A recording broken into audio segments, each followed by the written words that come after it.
plan grand froid a été déclenché, donc, notamment dans ce département. On va en parler bien sûr dans un instant. On va aussi parler des conséquences que ça peut avoir sur la santé avec vous, Ali Afjeh. Bonjour. Merci d'être sur notre plateau, médecin urgentiste au centre hospitalier Parly 2.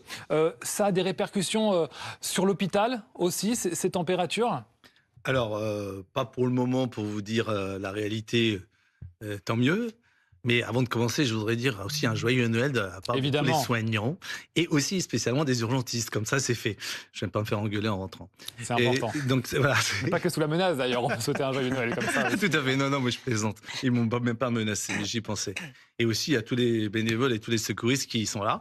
Et puis oui, effectivement, le froid, vous savez, bon, on parle toujours de la grippe, mais c'est quelque chose qui revient des virus, parce que les virus aiment bien un peu le froid, ils résistent un peu là-dessus. Mais il y a aussi les soignants qui sont touchés parfois. Donc, et puis c'est les fêtes, donc tout s'accumule en même moment. Donc c'est vrai que c'est un moment un peu particulier où c'est fragile.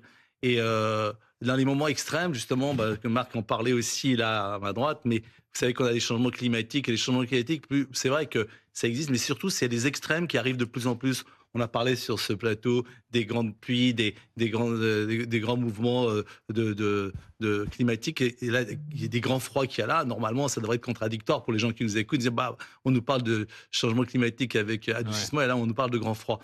Effectivement, il faut en parler parce qu'il ne faut pas l'oublier que ce sont des extrêmes, et donc là, les vulnérables sont toujours plus à même d'être touchés. C'est là qu'on s'aperçoit qu'il y a des gens seuls ou des gens qui sont un petit peu dans la vulnérabilité qu'il faut aider. Et effectivement, nous, aux urgences, on a parfois plus de gens qui sont vulnérables et qui sont seuls. Hmm. C'est pas seulement le froid, c'est aussi les vacances. Et donc, ils se sentent seuls souvent et ils viennent nous voir. C'est pas une surcharge, mais c'est un côté psychologique qui Ouais. est un peu compliqué à prendre en charge quand vous avez aussi des infarctus à faire Ouais. ou à prendre en charge, ou des maladies aussi physiques, je veux Hmm. dire. Voilà. Les conseils, comment on peut s'assurer de bien être couvert lorsqu'on sort dehors avec ces températures? Alors, oui, alors, c'est une bonne question parce qu'il y a deux endroits, les extrémités, notamment la tête. D'ailleurs, on dit souvent pour les enfants, découvrir leur cuir chevelu, parce qu'il y a beaucoup de déperdition de chaleur. Les mains, évidemment, mais bon, c'est surtout au niveau de la tête et du visage qu'il faut dire en premier. Puis après, évidemment, tout le corps, tout le monde le comprendra, c'est évident. Et bon, après, c'est toujours compliqué de leur donner des habits, etc., à le mettre quand ils sont dans la rue. Il vaut mieux plutôt aller dans les centres d'hébergement où ils peuvent au moins boire quelque chose de chaud, avoir l'hydratation qui est nécessaire, et puis un endroit où se mettre un peu à l'abri. C'est Merci surtout beaucoup. ça. Alors, je vais vous poser la question justement au médecin urgentiste, Ali Afjeh. Est-ce qu'il y a un risque de saturation aux urgences là, durant cette période de fin d'année en raison de la grippe? Alors, aux urgences là, actuellement, je dirais que les gens viennent pour la grippe, mais on les hospitalise pas, mais c'est pas l'afflux massif. Alors, comme disait mon collègue, c'est pas encore le pic absolu là, peut-être à la fin de l'année.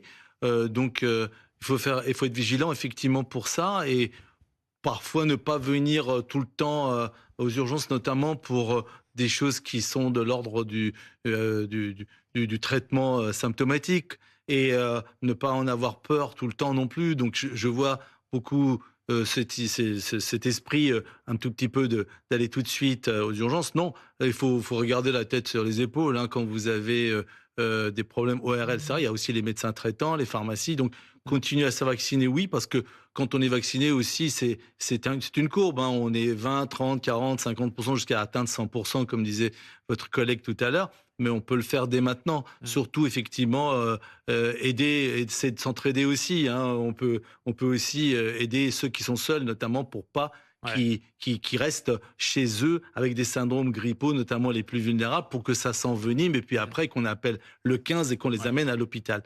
C'est surtout ça aussi, ce moyen que vous Mm. faites, c'est-à-dire dire aussi aux gens qui sont un petit peu seuls et qui sont vulnérables, qu'on puisse aller taper Ouais. sur la porte, de dire si ça va, tout va Ouais. bien. Voilà, Euh, c'est important.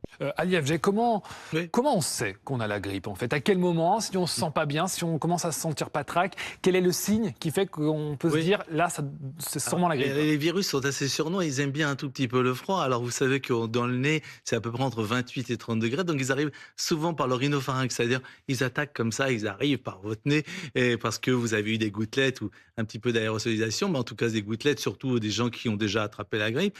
Et bien là, on commence à avoir un tout petit peu du mucus, un petit peu mal à la tête aussi. Ça, c'est assez fréquent, les maux de tête. Et évidemment, le nez qui peut couler parce qu'en fait, ça nécrose un tout petit peu les épithéliums. Et du coup, qu'est-ce que ça fait? Ça fait ce petit râle, ce nez comme ça qui devient un peu suintant. Ça, c'est les premiers symptômes. Mais attention, parce que ça peut être aussi un rhume Oui. banal. Donc à ce moment-là, oui, mais à ce moment-là, il y a la fièvre qui arrive et qui est beaucoup plus fréquente avec la grippe et des courbatures et qui n'existent pas Mm. pareil dans le rhume. Et donc, du coup, bon, après, c'est l'évolution, hein. Vous pouvez pas toujours savoir au début, dans les premières heures. Donc voilà, moi, j'ai souvent vu dans mon expérience, je demande souvent deux, trois choses, ce qui va très vite. C'est avez-vous de la fièvre, avez-vous mal à la tête? Vous voyez, pour être un peu très, très urgentiste Ouais. dans le propos. Bon, et puis on peut aussi peut-être se faire tester. Certains le font. Ils sont disponibles en pharmacie, ces tests. Philippe Absolument, oui. Besset, est-ce que c'est encore quelque chose qui est très demandé pour savoir ce qu'on a, si on a le Covid, si on a la grippe ou si on a autre chose? Oui, oui, c'est demandé. Effectivement, il y a des autotests. Il y a des autotests qui sont très, très performants maintenant, qui sont à la fois sensibles et spécifiques, et qui permettent de savoir si c'est grippe et Covid. Alors, il n'y a pas d'épidémie de Covid en ce moment. Les signaux sont très faibles. La bronchiolite était également en train de régresser pour les enfants. C'est uniquement là, c'est plus la grippe en ce moment, effectivement. Mais oui, on peut savoir en se testant si c'est effectivement la grippe. Et on reconnaît assez vite quand même la grippe parce on est vraiment très très abattu.